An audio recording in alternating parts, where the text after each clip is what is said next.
जय हिंद दोस्तों प्रमोशन की जब से खबर आई है नित्य नए सवाल हमारे मन में उठ रहे हैं। और आज एक और मैं आपको एक जानकारी देने जा रहा हूं। ऐसे जानकारी पहले से ही है लेकिन कई चीज़ें एकदम नियमबद्ध करके मैं आपको सही तरीके से बताने जा रहा हूं।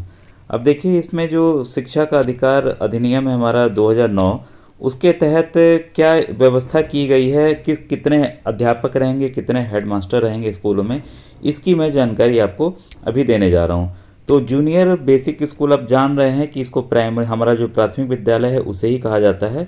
और जो सीनियर बेसिक स्कूल को 6 से 8 वाले जो उच्च प्राथमिक है उनको कहा जाता है।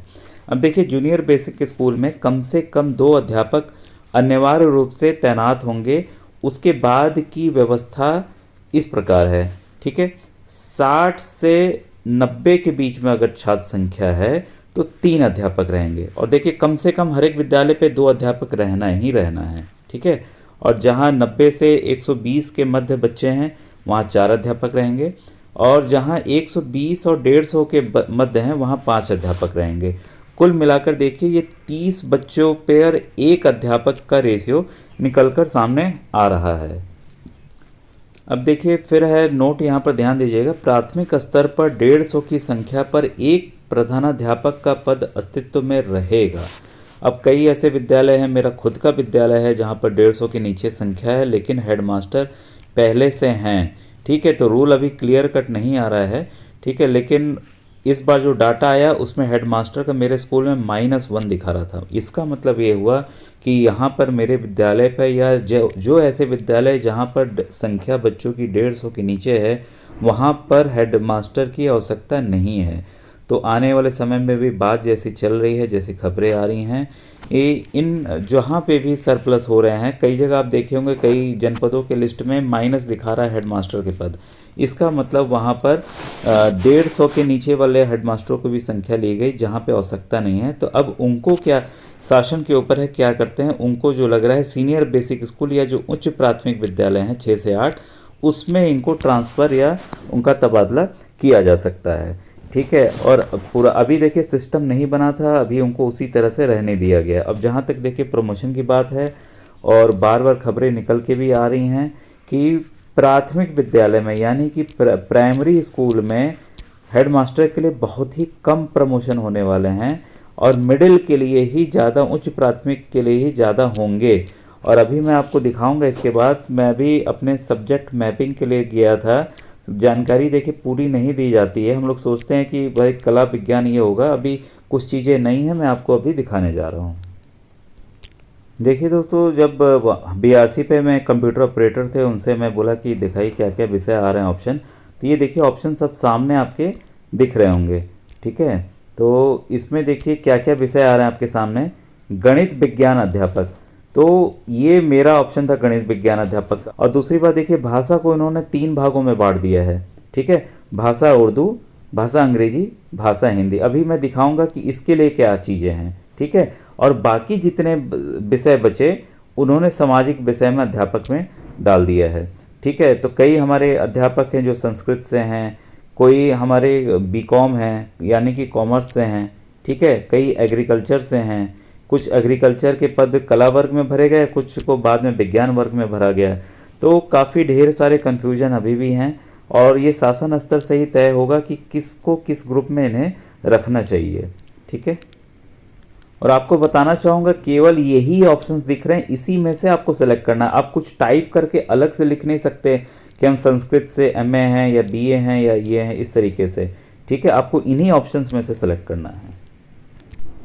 आपसे निवेदन है, मैं बच्चों को विभिन्न प्रतियोगी परीक्षाओं की तैयारी कराता हूँ। नवोदय विद्यालय विद्या ज्ञान स्कूल, इसका मैंने व्हाट्सएप ग्रुप बनाया हुआ है।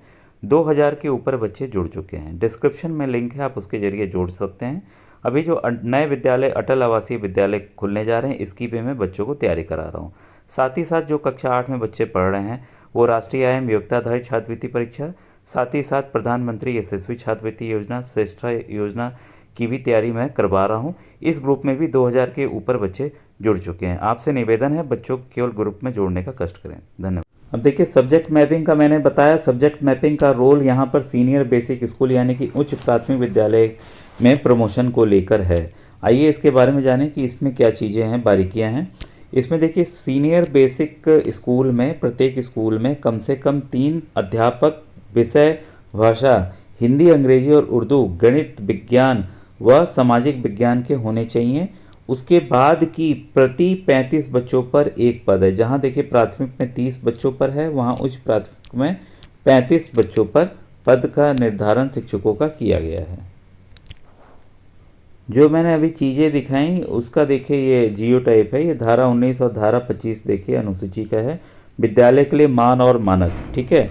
उसी आधार पर मैंने ये चीज़ें उसमें सिंप्लीफाई करके आपको बताई थी, ठीक है। 6ठी से 8वीं तक है और यहाँ पे भी देखिए वही सब चीज़ें कही गई हैं। अब ये देखिए कुछ चीज़ें अलग हैं। इसमें देखिए जहाँ 100 से अधिक बालकों को प्रवेश दिया गया है वहाँ पर एक पूर्णकालिक प्रधानाध्यापक होंगे, मतलब यहाँ पर 100 संख्या के ऊपर छात्र हैं तब एक हेड मास्टर नियुक्त होंगे, ठीक है। और निम्नलिखित के लिए अंशकालिक शिक्षक रखे जाएंगे, यानी कि अनुदेशक हो कला शिक्षा के लिए, स्वास्थ्य और शारीरिक शिक्षा के लिए और कार्य शिक्षा के लिए। तो ये कुछ चीज़ें एक्स्ट्रा पॉइंट्स थी। अब आइए एक आदेश दिखाता हूँ मैं आपको।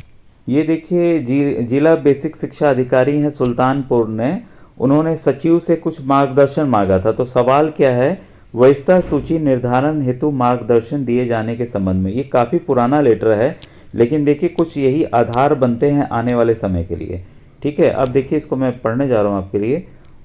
उपयुक्त विषयक प्रकरण पर आज दिनांक 26/8/2015 दूरभाष पर हुई वार्ता।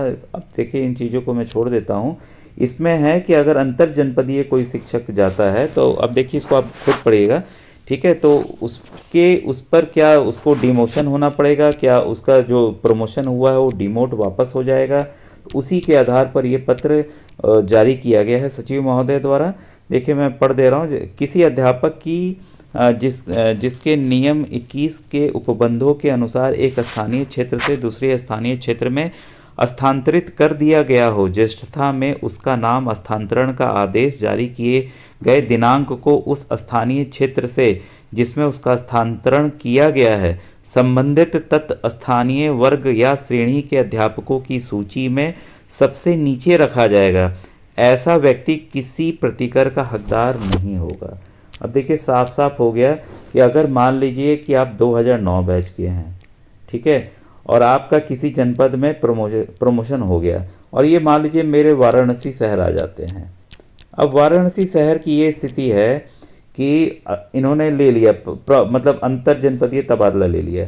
वाराणसी में अभी 2006 बैच का मैं हूँ, अभी इन्हीं का प्रमोशन नहीं हुआ। तो वहाँ पे क्या है, अब देखिए 2009 ये प्रमोट हो चुके थे वहाँ पर, इनको यहाँ जब ये आएंगे तो डिमोट होके आएंगे, मतलब पुनः ये सहायक अध्यापक पद पे आएंगे, ठीक है। तो इसमें ये बात कही गई है और किसी भी प्रतिकर के लिए हकदार नहीं होंगे। तो दोस्तों ये थी आज का इम्पोर्टेंट अपडेट मेरे वीडियो का। Thank you for watching.